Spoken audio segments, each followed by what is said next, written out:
Hello everyone! Welcome back to my vlog. This is me, Shati. Maayong adlaw sa inyong tanan.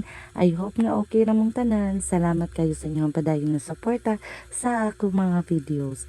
Every view, every like, every comment, ug every share ninyo, dako na kayo na og tabang og inspiration para nako nga magpadayon. Karong adlaw ba na sa ninyo sa kuhang adlaw isa pa sa katindera sa gulayan. Ordinary lang ni nga adlaw pero para nako every ordinary day can become a beautiful memory. So without further ado, tara guys, pagsugod na ta. As usual, balik-balik ra gihapon ako ang daily routine. Mata sayo diretso sa gulayan, arrange sa mga gulay, lempyo sa pwesto, tapos sa lamisa, ug atubang sa mga customers. Mao gyud ni ang life sa usa ka tendera. Kapoy usahay pero thankful gihapon kay na ako'y trabaho ug na ako'y panginabuhi. While kadyuti ko sa gulayan, naapot sa kilid ang banang sa akong sister. Siya po ang akong boss ug tag-iya sa gulayan. Busy kayo siya nagandam sa mga sugbaunon kay birthday sa akong manghod. Grabe yun niya kapinlangga akong manghod guys. Murag dili na lang bayaw. Murag siya jud ang mga isuon. Makatawa na lang ko kay murag mas excited pa siya kaysa birthday celebrant.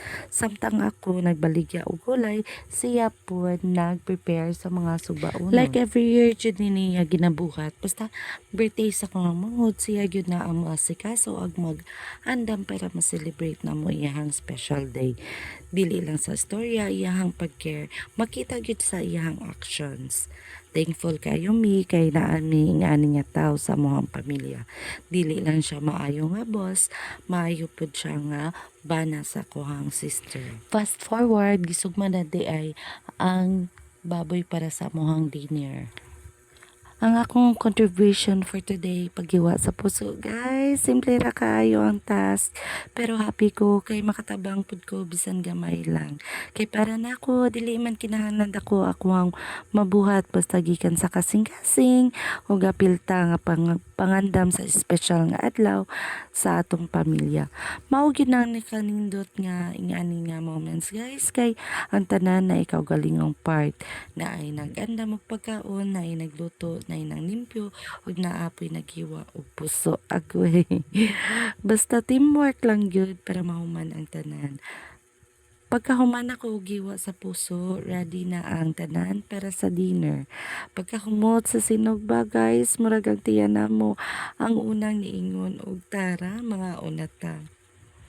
Ding dinner na gyud guys, wala na mi naglungag kay wala na gyud time o namalit na lang mi og puso. Nami tulo ka lechon, sinugbang baboy, bihon, cake og tuslobuwa. Napod iyang mga classmate nga bisita maong mas nalingaw pud mi. Simple ra gyud ang celebration guys, pero puno sa kalipay. Kay usahay dili man kadaghan sa handa ang importante, kundi ang taong kuyog nimo ang mga memories nga inyohang ginahimo. Abi na mo magpakanta mi og happy birthday pero dili man gusto sa birthday celebrant. Respetuhon na nato iyang gusto kay adlaw man pud niya.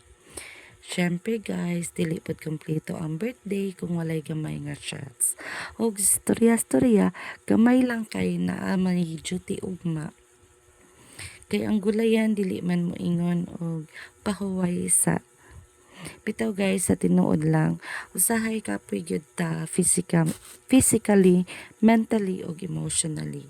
Mao nga thankful kayo ko nga simple nga moments sama ani kanang makakaon og kuyog ang pamilya og makapahuway kadiyot sa kakapoy.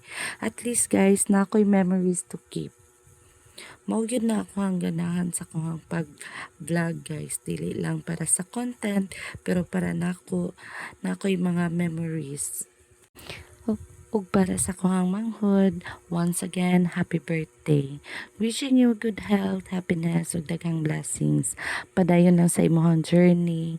Stay humble ug amping permi. I love you always. We love you always. Pasensya na jud sa kuhang voice over guys kay murag gipagaw jud ko. So that's all for today's vlog.